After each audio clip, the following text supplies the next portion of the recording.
Alhamdulillahilladzi arsala rasulahu bil huda wa dinil haq liyudhhirahu ala dini kullihi wa kafa billahi shahida. Wa ashhadu an la ilaha illallah wahdahu la syarika lah wa ashhadu anna Muhammadan abduhu wa rasuluh alladzi la nabiyya ba'dah.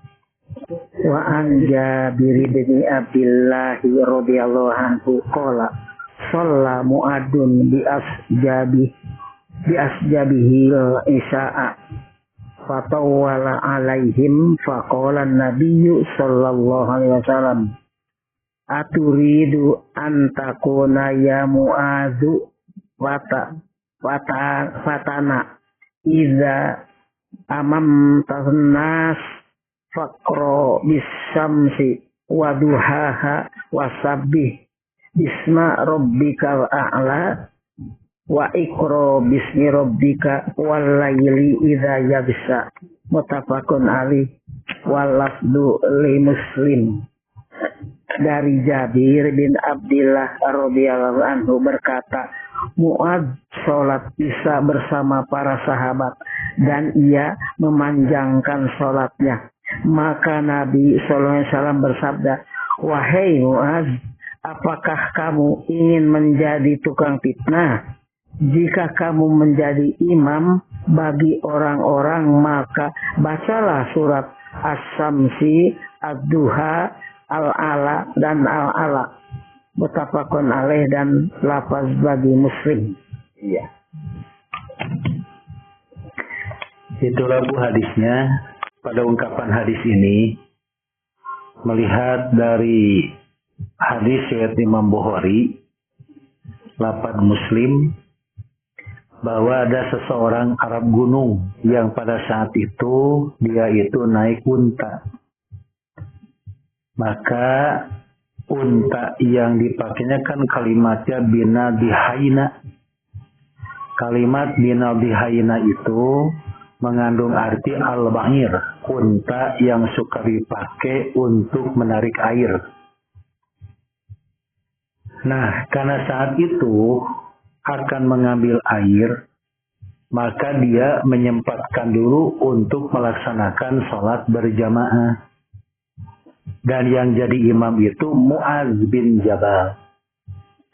Ternyata Mu'adz bin Jabal melaksanakan atau membaca suratnya itu begitu panjang. Apa surat yang dibacanya itu Al-Baqarah atau An-Nisa. Bayangkan kan bu ya, sholat isya yang dibaca surat Al-Baqarah atau surat An-Nisa. Ini ada keraguan di kalangan rawi itu. Yang penting mah Al-Baqarah dan An-Nisa mah panjang lah gitu ya. Yang pendek mah ikhlaskan bu bagi kita. Nah kemudian ibu, orang ini lalu dia itu melaksanakan sholatnya munfaridan, taparuk. Artinya dia memisahkan diri dari sholat berjamaah. Nah kenapa sampai dia memisahkan diri dari sholat berjamaah? Karena dia itu ada keperluan. Saat dia ada keperluan menyempatkan diri untuk sholat berjamaah, tapi justru imam bacaannya malah terlalu panjang, Al-Baqarah atau An-Nisa. Nah kemudian fabalagha dzalika Mu'adzan. Hal tersebut ibu sampai kepada Mu'adz. Faqala, lalu Mu'adz mengatakan innahu munafiqun. Sesungguhnya dia itu orang munafik. Pan ibu bisa dibayangkan bu, ketika seseorang dia mengaku orang Islam kemudian disebut munafik. Karena yang disebut dengan ungkapan munafik itu adalah urusan hati. Manusia tidak tahu tentang urusan isi hati manusia yang lainnya. Yang tahu itu hanya Allah subhanahu wa ta'ala. Makanya tentu dia merasa tidak munafik tapi disebut munafik. Saya nyimpang sedikit bu ya. Di zaman Nabi itu pernah terjadi penyerangan ke kampung orang-orang kafir. Saat itu bu ada orang kafir yang mengatakan la ilaha illallah, dibunuh bu oleh sahabat. Hal ini sampai kepada Nabi.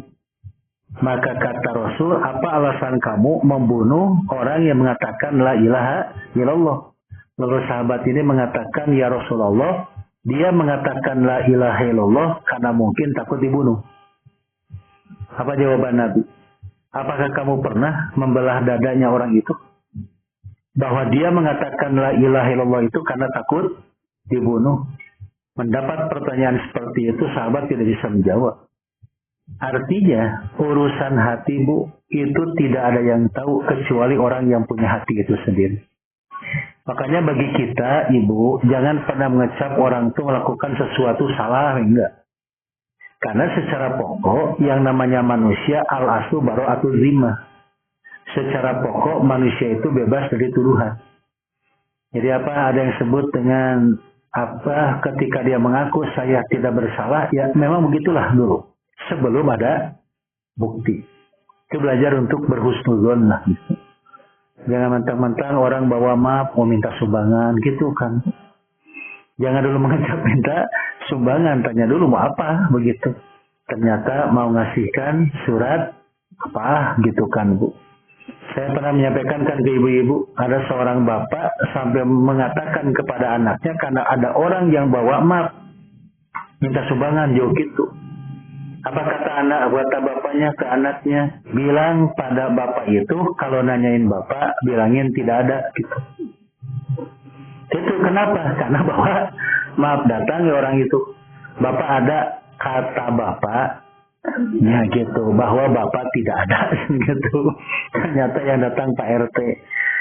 Betul, Bu, Pak RT ini yang datang. Bukan tukang sumbangan, ya Bu, dengan rasa malu dia keluar saja. Ternyata Pak RT mau ngasih surat ke Bapak ini bukan mau minta sumbangan itu, Bu. Jadi kita ada istilah asas praduga tak bersalah gitu kan ya. Artinya Rasul menjaga itu. Makanya sifat suudzon, jelek sangka itu harus dijauhkan dulu dari diri kita. Makanya kata Nabi, bagaimana kalau seandainya dia mengatakan la ilaha illallahnya benar, berarti kamu sudah membunuh umat Islam. Nah ini yang dilakukan oleh Rasul pada saat itu, kehati-hatian karena kemunafikan itu tidak bisa diketahui oleh kita. Isi hatimu tidak ada yang tahu. Kayaknya seringkali ada kalimat, saya tahu isi hati kamu, gitu. Bohong, Bu, gitu ya. Itu mah, udah bohong begitu. Kalau malaikat tahu isi hati kita, nggak tahu, Bu. Jadi malaikat itu tidak tahu isi hati kita, itu malaikat yang gaib, isi hati kita gaib, gitu kan? Nah, hati orang lain maksudnya, gitu ya. Malaikat saja tidak tahu. Nah, makanya ibu-ibu, ini kan iman dan munafiknya seseorang mah urusan hati. Sehingga ketika Mu'ad mengatakan innahu munafiqun, sesungguhnya dia itu orang munafik. Fa'atan Nabiya sallallahu alaihi wasallam fasaka Mu'adan. Lalu orang ini datang kepada Nabi, lalu dia mengadukan perihal ucapan Mu'ad kepada dirinya. Nah, akhirnya Mu'ad datang, dalam konteks hadis yang lain, itu ada bentuk ungkapan kenapa kamu mengatakan munafik pada sahabat kita ini. Kata Mu'ad, ya Rasulullah, dia memisahkan diri dari salat berjamaah. Sudah jelas, Bu. Maka di antara perbuatan orang munafik, yaitu suka memisahkan diri dari salat berjamaah. Ada orang yang sholat berjamaah, tapi kita itu memisahkan diri dari jamaah tersebut. Itu Bu, betul munafik masuknya. Berarti kan itu Bu, ada kalimat kan tanda munafik. Munafik urusan hati, tapi ada tandanya. Di antaranya yang sudah hafal apa Bu? 3 ya. 1, kalau berkata suka bohong. Kalau berjanji ingkar, kalau diamanati hianat. Bu, kalau bertengkar suka berlebih-lebihan. Yang keempat, jadi kalau bertengkar suka berlebih-lebihan. Itu ciri munafik. Itu secara izharnya. Kalau orang yang berbohong pasti munafik? Belum tentu ya.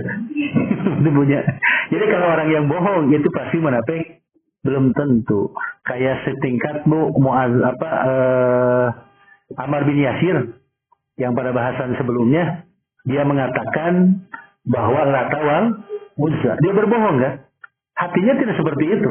Apakah Ammar bin Yasir disebut munafik? Tidak, Bu. Karena dia dalam rangka menyelamatkan akidahnya gitu. Kayak Nabi Ibrahim ditanya, siapa ini? Siti Sarah. Jawabannya, saudara perempuanku. Padahal itu adalah istrinya. Apakah Nabi Ibrahim berbohong? Berbohong. Dalam rangka apa? Ingin menyelamatkan Siti Sarah dan dirinya. Begitu, Bu. Kalau Nabi Ibrahim mengatakan ini istri saya, maka pasti Nabi Ibrahim dibunuh. Karena raja ini ingin menikahi Siti Sarah. Gitu. Budak Siti Sarah magelis tuh. Kulit putih, wajah cantik. Gitu. Makanya raja yang cunihin menjauh senang gitu. Karena raja ini mah Bu, kalau melihat wanita cantik dia harus cari istri ya. Dan siapa cuni yang kayak gitu ya? Gitu. Gitu Bu. Nah ini Bu, akhirnya karena Nabi Ibrahim mengatakan seperti itu, nah amanlah kata raja itu. Kalau memang dia saudara perempuannya, pada Nabi Ibrahim mengatakan saudara perempuan seagama, seiman gitu. Akhirnya Siti Sarah mau didekati oleh raja ini tidak bisa didekati, dilindungi kan oleh Allah.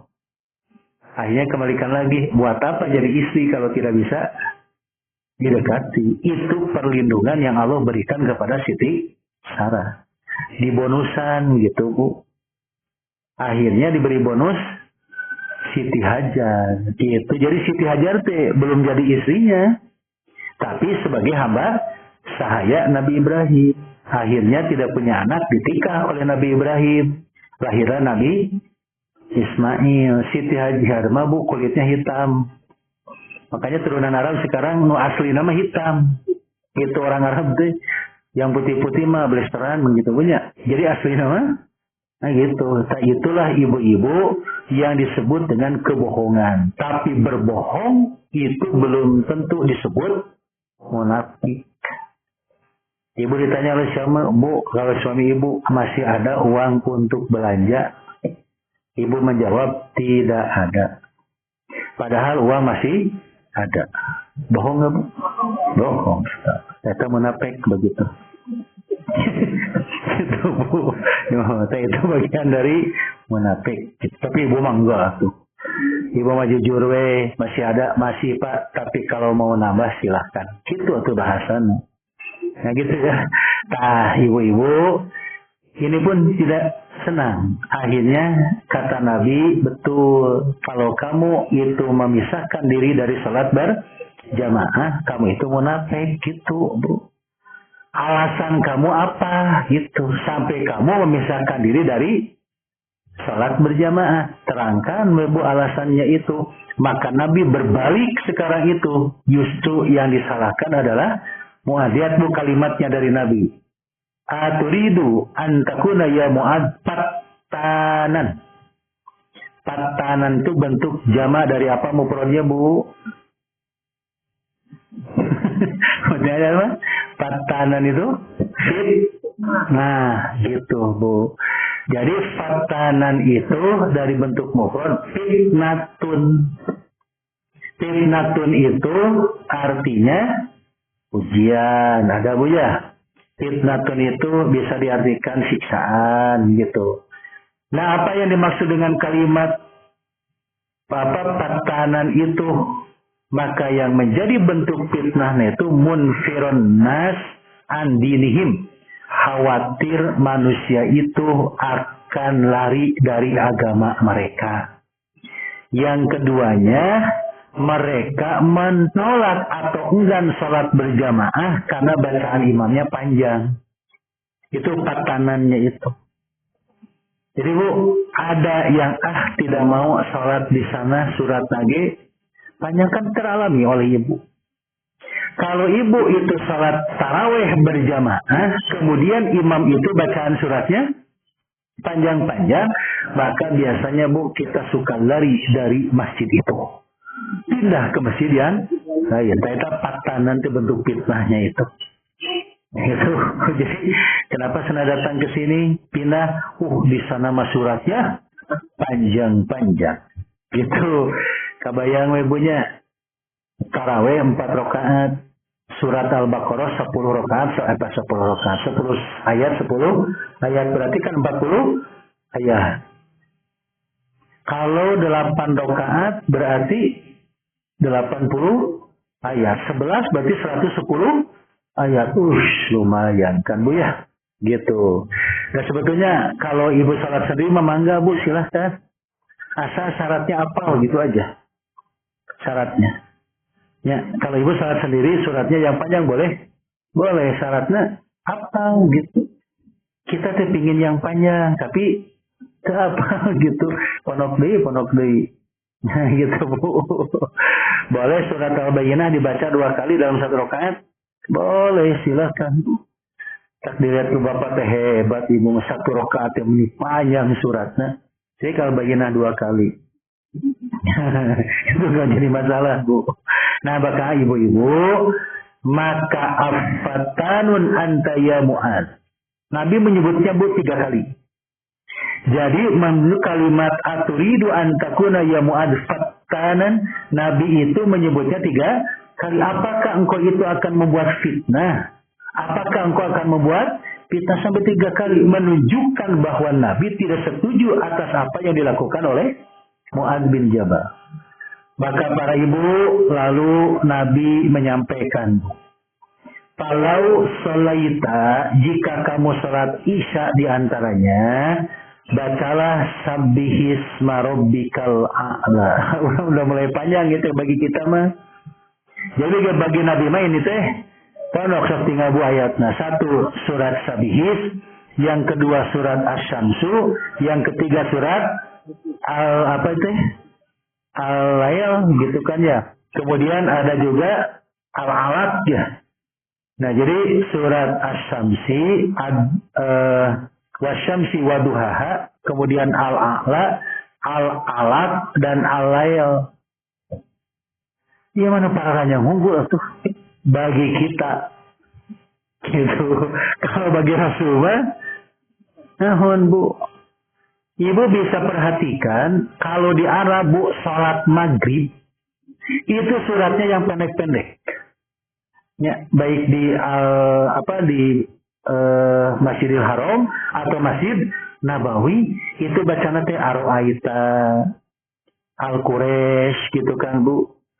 An-Nasr, gitu parono ke maghrib mah. Kenapa? Karena waktu maghrib itu waktunya khususnya orang yang saum itu berbuka, atau waktunya maghrib itu waktu untuk makan. Makanya bacaan suratnya imam tidak pernah panjang-panjang. Di kita Bu maghrib ini panjang, beres salat maghrib teh 15 menit kemudian isya gitu. Aduh ya Allah. Gitu.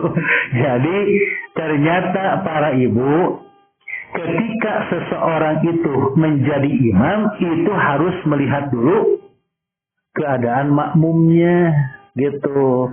Artinya jangan sampai muncul yang disebut dengan bentuk ungkapan fitnah yang tadi, para ibu. Malahan ibu-ibu di dalam hadis yang selanjutnya nanti ada yang disebut dengan ungkapan bahwa ketika melaksanakan sholat itu harus memperhatikan kondisi makmum. Mungkin ada yang lemah, mungkin ada yang sakit, termasuk orang ini sedang ada dalam keperluan. Dia itu sedang ada keperluan menyempatkan diri untuk sholat dulu berjamaah. Itu Bu. Hari pas sholat berjamaah suratnya panjang gitu. Nah di sini harus jadi catatan bagi kita bahwa pertama para ibu di antaranya boleh memisahkan diri dari sholat berjamaah, tapi harus ada alasan.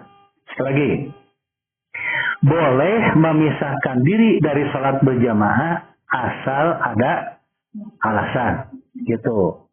Kedua, kebutuhan tentang urusan dunia itu bisa dijadikan alasan. Sekali lagi, kebutuhan tentang urusan dunia bisa dijadikan alasan memperingan sholat. Jadi bisa dijadikan alasan memperingan sholat. Kenapa Bu? Karena urusan dunia itu pertama bisa menyibukkan hati. Dan yang kedua Bu, bisa menghilangkan kesempurnaan kehusuan kita. Jadi urusan dunia mah bisa menghilangkan dua. Satu, menyibukkan hati, gitu ya. Yang kedua, Bu, bisa menghilangkan kesempurnaan kehusuan kita. Itu urusan dunia. Sok ibu-ibu, kalau ibu sedang sholat, kemudian berpikir urusan dunia, kata Bu ya, hati tidak tenang, tidak konsentrasi, kehusuan pun hilang. Makanya kata Nabi, kalau kamu lapar mau sholat, maka makan dulu. Itu kan makan di urusan dunia. Kalau kamu itu mau sholat lalu ngantuk, tidur dulu. Tidur pun urusan dunia. Tak tabu manusia mah. Kadang-kadang urusan dunia itu bisa menyibukkan hati kita. Gitu. Artinya ibu dunia khususnya hati itu terus akan berpikir nate karena urusan dunia dan menghilangkan kehusuan kita. Kayak ibu sedang sholat, terus ibu sedang memasak air, ya, lalu dibunyilah kitupannya, dayana macan ranggih ibu. Kalau sudah bunyi berarti air itu sudah matang. Ibu boleh memperingan sholat, mangga. Atau daripada itu merusak kehusuan ibu, matiin aja dulu. Matiin sholatnya, lanjutkan. Pas nanti ngahulang, irokat keberapa? Tak eta bunuh parah teh. Tadi gitu kan gitu Bu. Gara-gara apa? Gara-gara mematikan ya kompor gitu. Atau ada juga pas ini teh Fatihah atau surat gitu. Kalau ibu nanti ragu-ragu antara Fatihah dan surat, ulangi lagi Bu Fatihahnya. Ulangi lagi Fatihahnya. Kalau ibu ragu-ragu ini berapa rakaat, maka yang diambil yang berapa kemana? Yang paling sedikit. Sok mangga Bu, lanjutkan sholatnya. Dan dijamin sujud sahwi. Tapi kalau yang terima, ibu ini Fatihah atau surat, maka ibu mengambilnya Fatihah. Dan tidak usah sujud sahwi. Jadi tidak usah sujud sahwi. Kenapa ibu tidak usah sujud sahwi? Karena ibu Fatihahnya diulangi lagi. Gitu ya. Itu Bu yang disebut dengan al-hajjah. Gitu. Kemudian ibu boleh membaca surat yang sedang-sedang saja di dalam sholat isya. Jadi boleh membaca surat yang sedang saja. Al-mufassal, Bu, mufassal teh panjang tidak, pendek pun tidak. Yang mana? Yang tadi. Tapi ini bukan berarti ibu di sholat isya harus baca surat itu. Dan kata ibu makan wasyamsige 2 rakaateun teh. Jadi dibagi 2 wasyamsi itu punya. Kemudian sabihis lebih panjang lagi kan. Lalu Iqra dan al-layl. Bukti ibu bukan itu. Jadi boleh al-layl di dalam tahajud ibu dijadikan 4 rakaat? Boleh, silahkan. Selama ibu itu tidak ada hafalan yang lain mah, pirakunya Bu atuh. Al-layl teh panjang, di tahajud mending 1 surat saja. Sayang Bu, biar nanti di rakaat yang kedua ibu membaca surat yang lain. Kan al-layl mah tas apa Bu? Asyamsi, al-alaq, terus apa lagi teh? Sabihis, ya tersalah apa ya? Alhamdulillah, ibu. An Aisyah radhiyallahu anha fi qissati salati Rasulullah sallallahu alaihi wasallam bin nasi wa huwa maridun. Qalat faja'a hatta jalasa an yasari Abi Bakrin fakana yusalli bin nasi jalisan wa Abu Bakrin qa'iman. Yaqtadi Abu Bakrin bi sholati Nabi sallallahu alaihi wasallam wa yaqtadi nasu bi sholati Abi Bakrin. Muttafaqun alaih. Dari Aisyah radhiyallahu anha tentang kisah Rasulullah sallallahu alaihi wasallam sholat dengan orang ramai di dalam keadaan sakit. Ia berkata, maksudnya Aisyah, lalu Rasulullah Shallallahu Alaihi Wasallam datang hingga duduk di sebelah kiri Abu Bakar, yaitu Rasulullah Shallallahu Alaihi Wasallam sholat dengan orang ramai sebagai imam di dalam keadaan duduk, sedang Abu Bakar berdiri mengikuti dengan sholat Nabi Shallallahu Alaihi Wasallam. Dan orang ramai mengikuti dengan sholat Abu Bakar. Muttafaqun alaih. Keterangan 1. Menurut riwayat yang lengkap bahwa pada masa Rasulullah Shallallahu Alaihi Wasallam Abu Bakar menjadi imam.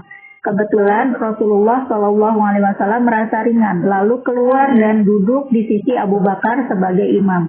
Dan Abu Bakar berubah menjadi makmum. Bagi Nabi Shallallahu Alaihi Wasallam, sedang orang-orang yang di belakang Abu Bakar sholat menurut Abu Bakar. 2. Dari hadis itu dan lain-lain yang semakna dengannya teranglah bahwa imam yang ada uzur boleh sholat dengan duduk dan makmum boleh sholat berdiri.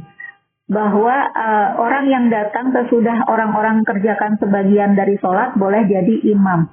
Bahwa seorang imam boleh mundur menjadi makmum. Bahwa seorang yang tadinya jadi imam lantas jadi makmum boleh terus dijadikan imam oleh orang-orang yang di belakangnya. Oh ya. Itulah kesimpulannya.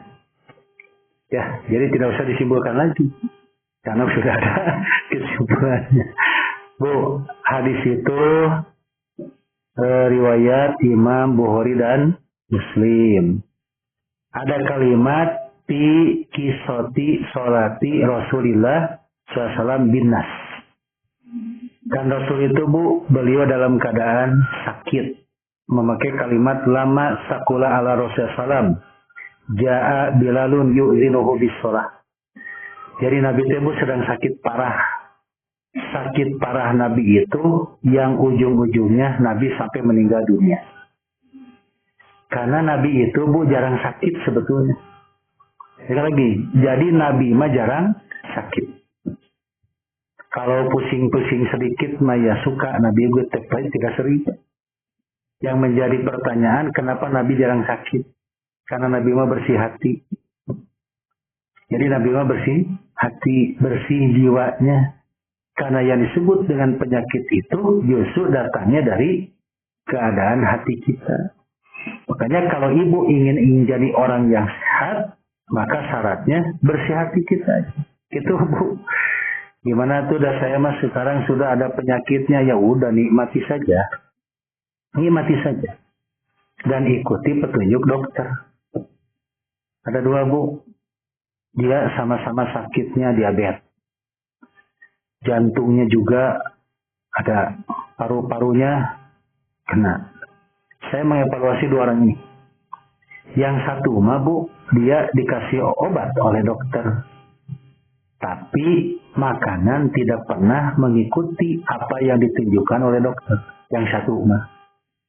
Kalau yang satu, dia mengikuti petunjuk dokter. Ternyata Bu, hasil dari 2 orang ini dengan penyakit yang sama, gitu Bu, usia yang berbeda, malahan mah yang ini malah lebih muda. Lebih muda dari 70 tahun ke sana Bu ya. Berarti perbandingannya sebenarnya. Yang ini mah parah Bu. Terjadi pembengkakan di kakinya, pembengkakan di badannya, tapi yang ini mah sehat. Piknik wae dong ya. Jadi ya padahal lebih sepuh begitu. Kenapa? Karena dia mengikuti petunjuk dari dokter. Gitu. Bapak jangan makan ini, Bapak jangan makan ini, diikuti petunjuk dokter. Dan Bapak harus minumnya begini-begini, diikuti Bu. Walaupun mungkin dalam dirinya ada penyakitnya, tapi dia kelihatannya ya sehat. Nah itu. Jadi apa pesan dari dokter itu? Obat itu hanya sekedar untuk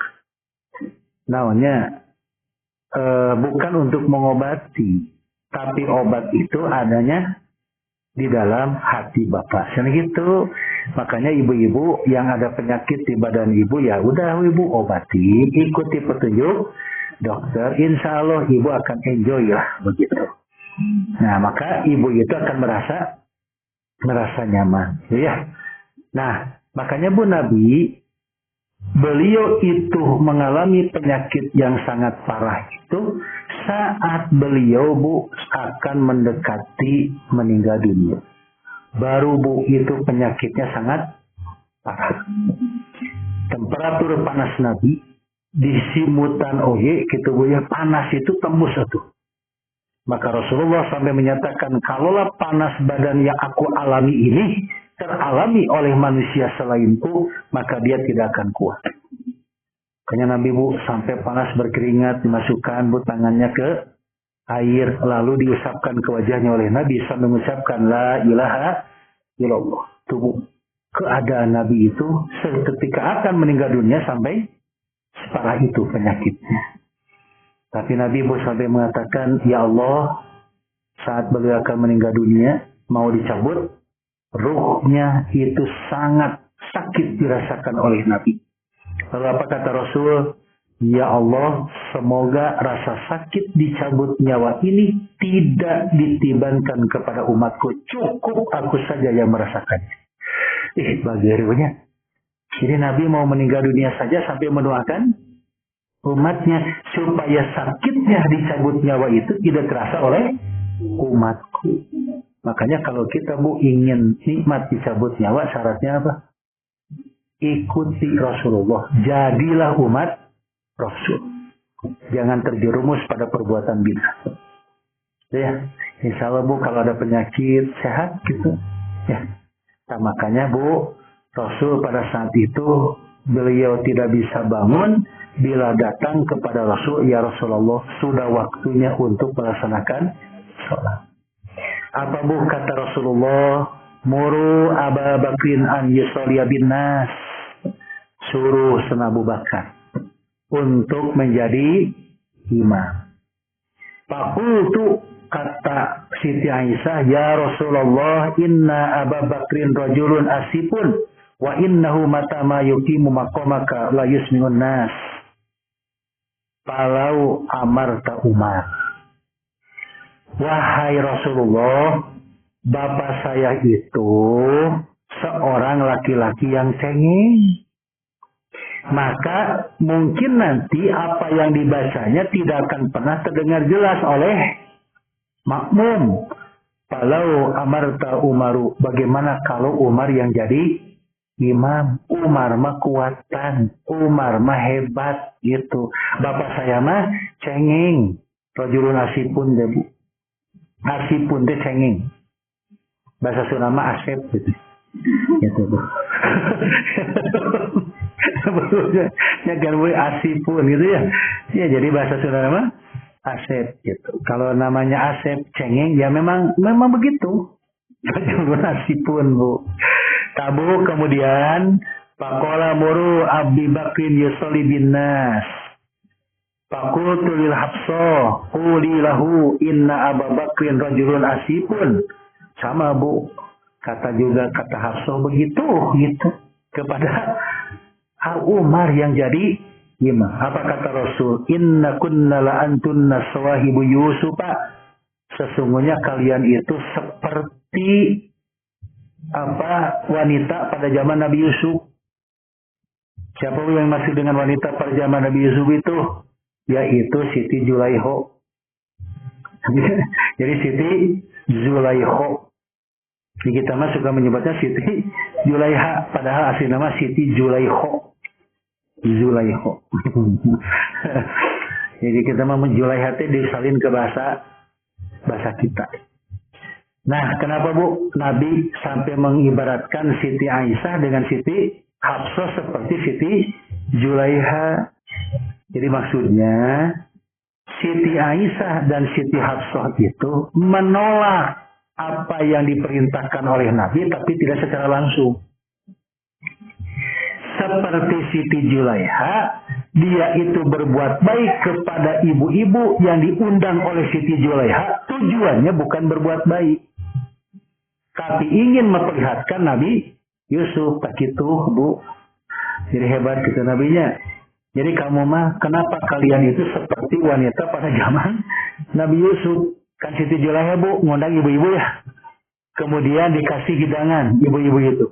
Saat ibu-ibu tersebut itu diberikan hidangan, lalu hidangan berupa buah-buahan, dikasih pisau, dan mereka disuruh untuk mengupasnya. Saat sedang mengupas, Yusuf dipanggil untuk lewat di hadapan. Nah, untuk apa?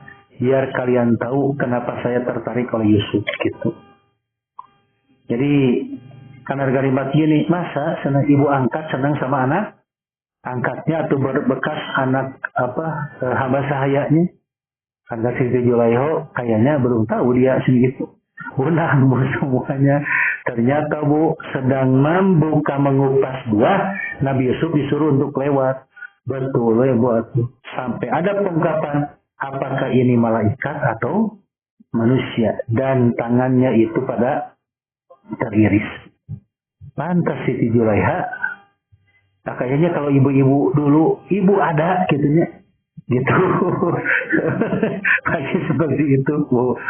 Nah, maka ibu-ibu akhirnya Nabi atau siapa Abu Bakar lah yang menjadi imam. Kata Nabi, "Muru Abu Bakrin yusolli bin nas." Perintah Abu Bakar. Jangan berdegong lah gitu kan. Abu Bakar akhirnya menjadi imam. Ketika memulai sholat, Abu Bakar sudah jadi imam, maka Rasulullah merasa sakitnya itu sudah ringan, mendingan. Akhirnya Nabi masuk ke masjid, dituntun. Nabi teh digandeng, Nabi itu duduklah di sebelah kiri Abu Bakar. Dan Abu Bakar pada saat itu tidak berani menjadi imam karena ada Rasul. Karena Rasul itu punya kewajiban untuk jadi imam. Tidak boleh melangkahi Rasul sebagai pemimpin umat. Ibu bisa buka nanti dalam surat Al-Hujurat ayat yang pertama. Itu ada kalimat ya ayyuhalladzina amanu la tuqaddimu baina yadayillahi wa rasulihi. Jangan kalian mendahului Allah dan Rasulnya. Makanya Abu Bakar tidak berani jadi imam. Karena memang yang layak jadi imam itu adalah Rasul. Akhirnya Abu Bakar beliau berubah menjadi makmum dalam kondisi sambil berdiri. Sedangkan Rasulullah jadi imam dalam kondisi sambil duduk. Coba Bu pada penjelasan yang sebelumnya. Kalau imam itu wajib untuk diikuti. Apabila imam itu salat sambil berdiri, maka makmum berdiri. Jika imam itu salat sambil duduk, maka makmum tuh, gitu kan Bu. Apakah bertolak belakang dengan hadis ini? Kalau hadis ini mah Rasulullah beliau duduk, sedangkan Abu Bakar berdiri, dan makmum yang berada di belakang Abu Bakar dia pun malah berdiri. Akhirnya gini Bu, Abu Bakar bermakmum kepada Rasul, sedangkan jamaah yang di belakang bermakmum kepada Abu Bakar. Apakah boleh seperti itu? Silahkan. Jadi makmum bisa menjadi imam. Ayang atau imam bisa juga menjadi makmum. Tuh Bu, ada kejadian begini Bu, salat berjamaah. Kemarin kita bahas, ternyata yang jadi imam itu salat sunat. Ibu bermakmum pada imam yang salat sunat. Saat imam itu salam, maka imam ini sekarang posisinya jadi makmum. Tak kayak gitu Bu, boleh seperti itu. Gitu ya. Atau ibu asalnya jadi makmum, kemudian melaksanakan salat berjamaah baru. Gitu. Lalu ibu jadi imam, boleh. Contoh begini. Masbuk 5 orang Bu. 5 orang. Ketika imam yang pokok dia itu salam, maka yang 5-nya berdiri kan? Maka dia itu berdiri. Saat dia itu berdiri, maka harus ada imam 1 Bu. Lanjutkan saja sholat berjamaahnya. Yang 4 mundur. Dan yang bagus nama Bu, bukan yang mundur. Yang jadi imam maju. Di antara 5 orang itu, dia seorang maju ke depan. Berarti dia asalnya jadi makmum, maka sekarang jadi imam. Makanya kenapa di dalam sholat tidak ada khusus niat imaman wa makmuman gitu Bu. Karena dia dulu gitu Bu, dah Ibu hemat sekarang tuh, yaitu sholat berjamaah jadi imam atau makmum. Kau mau lapan nanti usolli fardu duhri arba rakaatin mustaqbil qiblah adaan imaman. Mustaqbil berarti adaan imaman gitu. Kalau jadi makmuman gitu, fardu lillahi ta'ala. Itu Bu. So gitu kan enggak Bu. Gitu. Kenapa Bu? Karena memang tidak ada dalil yang menetapkan harus begitu. Kan Ibu dari dulu pelajaran Bulughul Maram begitu. Selama tidak ada dalil, ibadah mahdhuf tidak bisa diamalkan. Bisa diamalkan itu kalau ada dalilnya, sekecil apapun. Mengungkapkan sekalimat pun mengucapkan itu harus ada dalil. Kalau ada dalilnya, mangga amalkan Bu. Sehingga Ibu mau sholat baca Bismillahirrohmanirrohim. Pendapannya sedikit Bu, Bismillahirrohmanirrohim saat mau sholat. Pertanyaannya, ada dalilnya tidak? Gitu. Tapi kalau tidak ada dalilnya, ya gitu. Kemarin Bu, kita mengkaji kaitan dengan doa yang dibaca tiap hari. Ternyata doa tersebut doib. Doa nanti doib, contohnya punya. Maka saya bilang ke ibu-ibu, Bu, kalau doa bebas sama enggak? Ibu redaksinya ingin mengambil seperti hadis doib, silakan. Jangankan redaksinya seperti hadis doib, doa bebas mah. Doa ibu sendiri pun nggak apa-apa, silahkan. Jadi kalau ibu itu hadis doib, tapi ibu redaksinya bagus, maka boleh ibu untuk mengadopsi lah doa tersebut sehingga dipakai oleh ibu dalam kehidupan sehari-hari. Gitu para ibu ya. Jadi ini pun sama Bu, boleh dia itu menjadi asalnya jadi imam kemudian menjadi makmum. Kalau saya tambahkan Bu, Abduliyatu Sayyidina Abi Bakrin an sa'iri sahabati ajma'in. Keutamaan Abu Bakar dibandingkan dengan sahabat yang lainnya. Jadi keutamaan Abu Bakar dibandingkan dengan sahabat yang lainnya. Makanya bukti usulan Umar yang jadi imam, ternyata yang jadi imam Abu Bakar. Makanya Abu Bakar Bu menjadi sahabat nomor 1 Rasul. Kemudian ibu boleh yang sholat berdiri bermakmum pada sholat yang duduk. Gitu. Ya iya dalilnya. Itu ya. Jadi imam duduk, maka ia boleh berdiri makmumnya. Tapi kalaupun lebih bagus imam duduk ikut duduk. Itu yang lebih bagus gitu. Jadi bukan berarti ya kayak nanti di rumah. Contohnya ada seorang suami jadi imam. Kemudian dia itu sudah tidak bisa berdiri sambil duduk sholatnya. Maka ibu makmumnya, maka silakan ibu makmumnya sambil duduk. Juga, saya mau sambil berdiri, silakan. Tapi yang paling utama yaitu sambil duduk. Itu yang paling utama. Kata saya, itulah Bu yang disebut dengan sholat berjamaah. Jadi biar adil.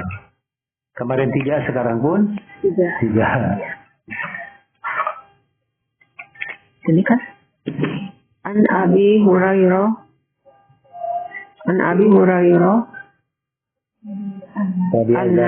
radhiyallahu anhu anna Nabi sallallahu alaihi wasallam qala idza amma ahadukumun nasa fa yukhaffif fa inna fihi musaghirat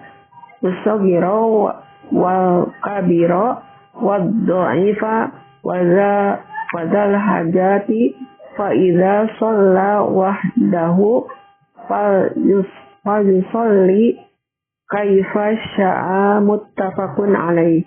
Dari Abi Hurairah bahwasanya Nabi SAW telah bersabda, apabila seorang dari kamu mengimami manusia, hendaklah ia meringankan, yakni jangan terlalu panjang atau lama, karena di antara mereka ada yang kecil dan yang tua, dan yang lemah dan yang mempunyai keperluan. Tetapi apabila ia suka bersolat sendirian, maka bolehlah ia sholat sebagaimana ia suka. Muttafaqun alaih. Nah, Bu, inilah penegas pada hadis yang sebelumnya. Jadi ketika jadi imam itu paliyukhotib gitu, memperingan. Kalimat paliyukhotib itu mengandung arti para ibu harus melihat keadaan makmum. Jadi harus melihat keadaan makmum. Karena kondisi makmum itu ada as-saghir, al-kabir, al-dhaif. Yang disebut dengan bentuk kalimat al-kabir itu orang yang sudah lanjut usia. Yang disebut dengan dhaif itu, Bu, orang yang sedang sakit. Yang disebut dengan orang yang punya kebutuhan itu adalah orang-orang yang sibuk dengan keadaan itu, seperti seorang ibu yang meninggalkan anak kecil, itu adalah hajah masuknya. Seorang pedagang yang meninggalkan dagangannya, gitu kan. Seorang anak yang sedang meninggalkan ibunya yang sudah tua, itu adalah hajah masuknya. Jadi artinya imam harus melihat situasi. Sok mangga berapa ayat yang dibaca dengan keadaan seperti itu. Makanya Ibu, kalau Ibu jadi imam nih, Ibu boleh jadi imam? Boleh, asal makmumnya perempuan. Maka saat Ibu itu qomat sedang dikumandangkan, maka Ibu harus lihat dulu wajah-wajah orang yang jadi makmum.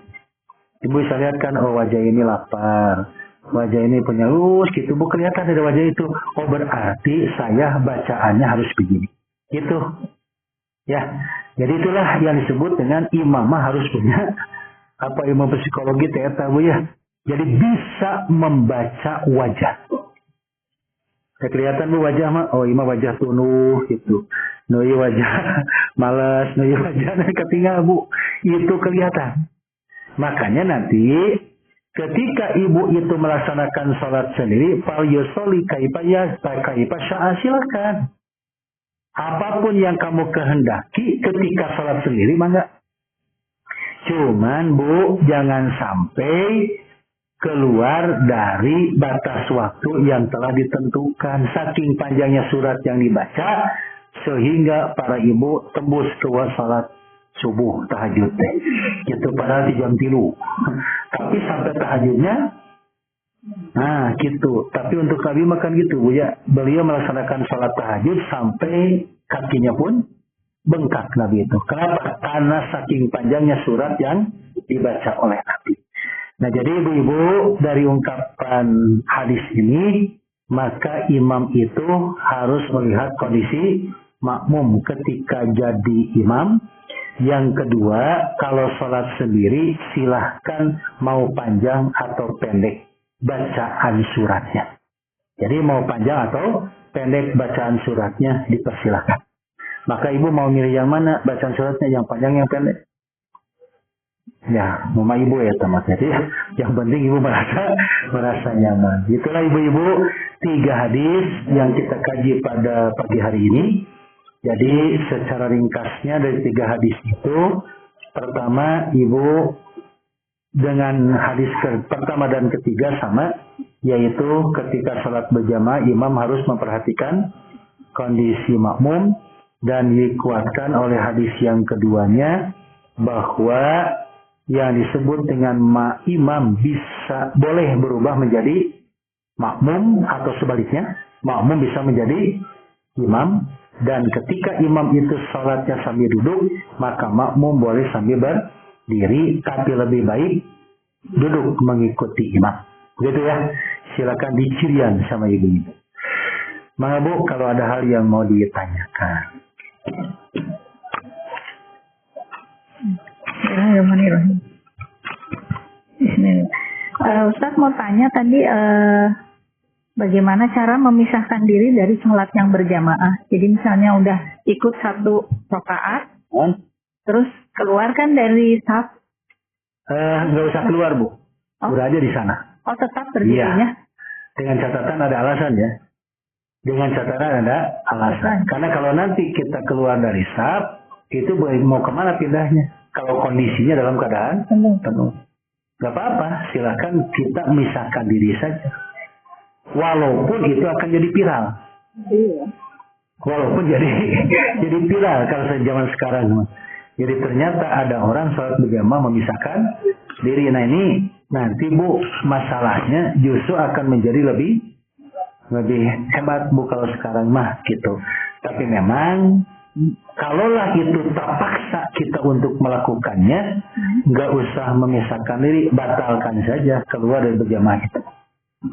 Gitu nya, gitu kan Bu, kewe sholat dewe, gitu gitu lebih cepat lagi karena ada keperluan. Gitu Bu, kalau zaman sekarang gitu. Dulu mah zaman Nabi bisa langsung klarifikasi kan, karena sahabat masih sedikit jumlahnya. Tapi kalau zaman sekarang itu, agak beda.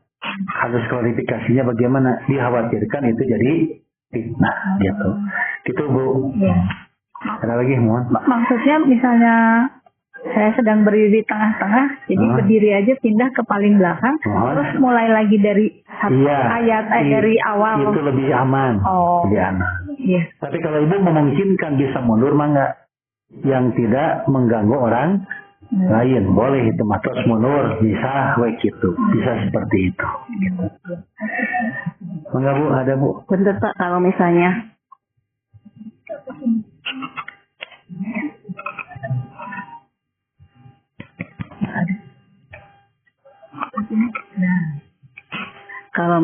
Pak dari awal misalnya ini kita lagi ada keperluan, terus memang melihat ada yang berjamaah, karena kita ada keperluan jadi kita nggak ikut jamaah itu, nggak masuk gitu. Boleh. Gitu. Berjamaah yang pokok Bu? Iya. Oh gitu. Kalau Ibu itu memang sekali lagi alasannya betul-betul ada keperluan, lalu tidak ikut berjamaah, misah boleh. Ya kayak sahabat yang tadi kan, sedang melaksanakan sholat berjamaah, karena dia itu ada satu bentuk keperluan yang mendesak sehingga dia memisahkan diri langsung dari jamaah. Imam lagi berjamaah memisahkan diri, itu oleh Nabi tidak disalahkan. Apalagi ibu mah tidak ikut berjamaah, langsungnya sendiri. Nah itu tidak jadi masalah, silakan. Jadi dengan catatan ada alasan yang bisa diterima. Begitu ya. Satu lagi Pak, ya Mangga. Kalau misalnya kita lagi berjamaah, ya perempuan dan perempuan ya, terus kan ada iqomah ya. Kalau yang iqomahnya yang jadi imam itu nggak apa-apa gitu. Gitu. Atau harus yang makmum yang iqomah? Secara pokok Bu, yang iqomah itu adalah makmum. Jadi bukan imam, tapi makmum. Makanya usahakan yang jadi orang yang iqomah itu adalah makmum. Gitu, bukan imam. Kecuali kalau makmum tidak ada yang bisa iqomah. Ya, jadi artinya Bu, yang jadi imam itu, yang iqomah pun itu seperti yang dilakukan oleh suami.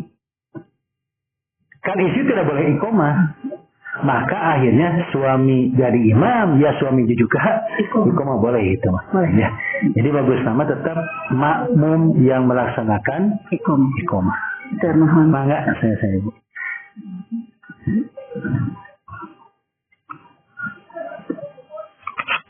Oh siap. Tapi ini pertanyaannya di luar. Nggak apa-apa. Jadi suami saya tuh bertanya gini, kalau zakat mal itu boleh nggak dikeluarkan tapi jadi bentuk kurban, katanya gitu. Zakat mal dibentuknya jadi kurban. Iya. Oh. Jadi apa itu bentuknya? Sapi gitu misalnya. Jadi, tapi niat dari awal tuh untuk zakat mal. Bahkan saya menjelaskan gini, itu akhirnya jadi dua niat. Betul. Gitu.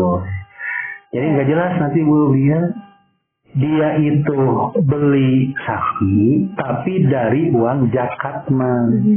Itu bukan kurban. Sedekah ya. Tapi zakat malnya sudah berubah jadi sapi. Iya. Itu bukan kurban. Sodako biasa, bukan sodako, zakat itu mah. Zakat, tapi zakatnya berupa sapi.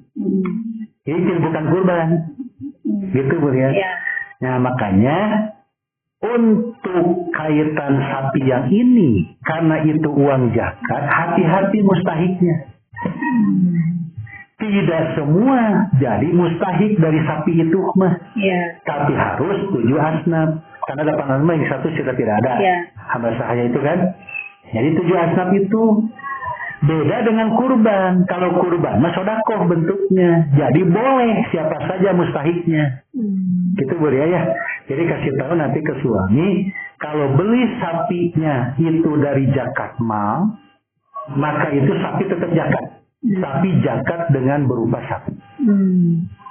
Dan nanti ketika membagikannya harus jelas mustahiknya. Jadi kalau misalnya gini, beli sapinya itu memang dibelikan sapi gitu Belikan ya, sapi. tapi diberikan ke orang yang mustahik. Mustahik. Iya, jadi 7 mustahik itu Terus? untuk satu sapi. Oh. Nah, dari zakat mal itu gitu. Betul. Ya, Boleh? itu mah aman. Oh gitu. Gitu, jadi tetap bukan kurban ya. Sekali lagi bukan Kurban. Tapi itu mah zakat mal berupa sapi. Oh maksudnya mah yang zakat mal tadi contohnya 21 juta lah. Ya, dikeluarkan. Maka 21 juta ini diberikan kepada 7 mustahik. Lalu oleh 7 mustahik ini dia oleh mereka diberikan sapi. Boleh itu mah. Oh iya, gitu. Iya, nggak jadi masalah itu. Karena bukan zakat lagi. Tapi yang berkurbannya itu yang 7 mustahik ini. Gitu, udah. Diterima kan? 7 juta ya, berapa? 3 juta ya? 3 juta ya? Jadi 2, 3, 4, 5 nih. 3 juta masing-masing. Udah, itu zakat Bu sudah diterima oleh mustahiknya. Udah, zakat berarti sudah tidak ada. Karena sudah diterima oleh mustahiknya. Nah, oleh 7 orang ini, saya mau kebetulan sini dapat uang zakat nih.